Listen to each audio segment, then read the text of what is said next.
सास बहू के झगड़े का समाधान। शिक्षाप्रद कहानी। सास बहू के बीच नोकझोंक का रिश्ता बहुत पुराना है। सास बहू जब प्यार से रहे तो किसी माँ बेटी से कम नहीं लगती, लेकिन क्या हो जब इनके बीच झगड़ा व तकरार हो तो ध्यान में आता है झगड़े और क्लेश। ये झगड़े या तो पति को पत्नी से अलग कर देते हैं या फिर माँ को अपने बेटे से, क्योंकि पत्नी को सास पसंद नहीं आती और वह उससे अलग होना चाहती है।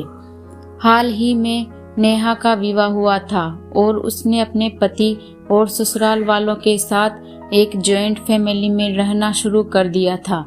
कुछ दिनों बाद उसे पता चला कि वह अपनी सास के साथ नहीं रह सकती। नैना की सास रूढ़िवादी थी, जबकि नैना आधुनिक जीवन शैली जीने वाली लड़की थी। कुछ ही दिनों के बाद उनके बीच लड़ाई झगड़े होने लगे। कई महीनों के बीत जाने के बाद भी दोनों में से कोई भी अपना व्यवहार बदल नहीं पाई। समय के साथ साथ नेहा और ज्यादा आक्रामक हो गई और उसे अपनी सास से नफरत होना शुरू हो गया। वह सोचने लगे कि कैसे अपनी सास से छुटकारा पाया जाए।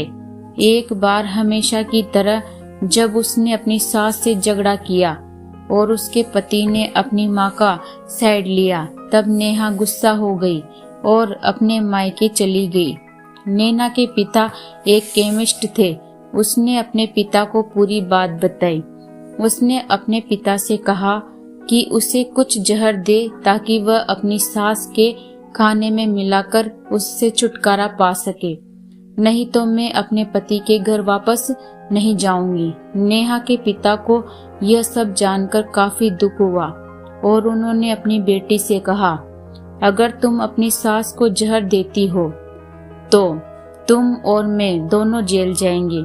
ऐसा करना ठीक नहीं है। लेकिन नेहा सुनने और समझने की हालत में नहीं थी। आखिरकार उसके पिता ने कहा, ठीक है, जैसा तुम चाहती हो वैसा ही रात का भोजन करते हो तो अपनी सास के खाने में इसे मिला देना। इससे धीरे धीरे कुछ महीनों में वह मर जाएगी और लोग सोचेंगे कि वह प्राकृतिक रूप से मरी है। लेकिन उन्होंने एक शर्त रखी और कहा, किसी को भी तुम पर शक ना हो, इसीलिए आज से तुम अपनी सास के साथ नहीं लड़ोगी, बल्कि तुम उनकी देखभाल करोगी। भले ही वह कुछ भी कहे, तुम गुस्से से बात नहीं करोगी और हमेशा शांत रहोगी। नेहा सहमत हो गई और अपने ससुराल वापस आ गई और अपने पिता की सलाह के अनुसार उसने अपनी सास के खाने में पाउडर मिक्स करना शुरू कर दिया और बड़े ही प्यार के साथ बात करना शुरू कर दिया। समय बीतने के साथ साथ उसकी सास भी उसके प्रति विनम्र होने लगी और प्यार से बात करने लगी। 5 महीने बीत गए और नेहा खाने में पाउडर मिक्स कर रही थी, लेकिन अब घर का वातावरण बदल गया। कोई झगड़े नहीं थे, दोनों एक दूसरे की तारीफ करते। अब ऐसा लगता था मानो दोनों का रिश्ता माँ और बेटी का रिश्ता हो। अब नेहा को चिंता होने लगी कि पाउडर की वजह से उसकी सास जल्दी मर सकती है। वह अपने पिता के घर पर गई और उनसे कहा, पिताजी, कृपया मुझे उस जहरीले पाउडर के प्रभाव को ठीक करने के लिए इलाज बताइए। मैं अपनी सास को खोना नहीं चाहती।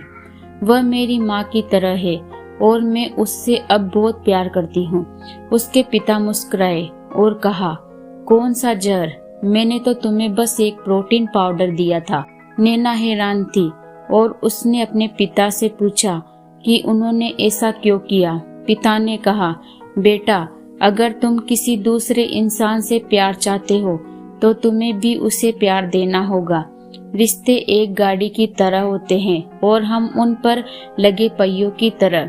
जब तक सभी पहिए ठीक से आगे नहीं बढ़ेंगे तब तक गाड़ी ठीक से नहीं चल सकती। इसी बात का एहसास दिलाने के लिए मैंने ऐसा किया और तुम्हें अपनी सास के प्रति नम्र रहने को कहा।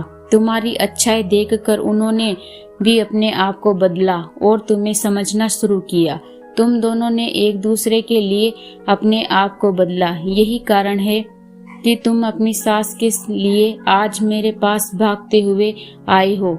नेहा को अब पूरी बात समझ में आ गई कि कमी स्वयं में ही होती है।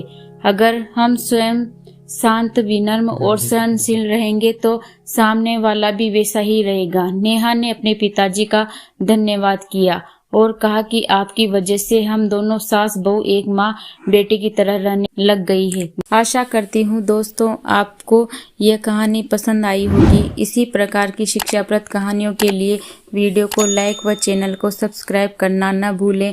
धन्यवाद दोस्तों।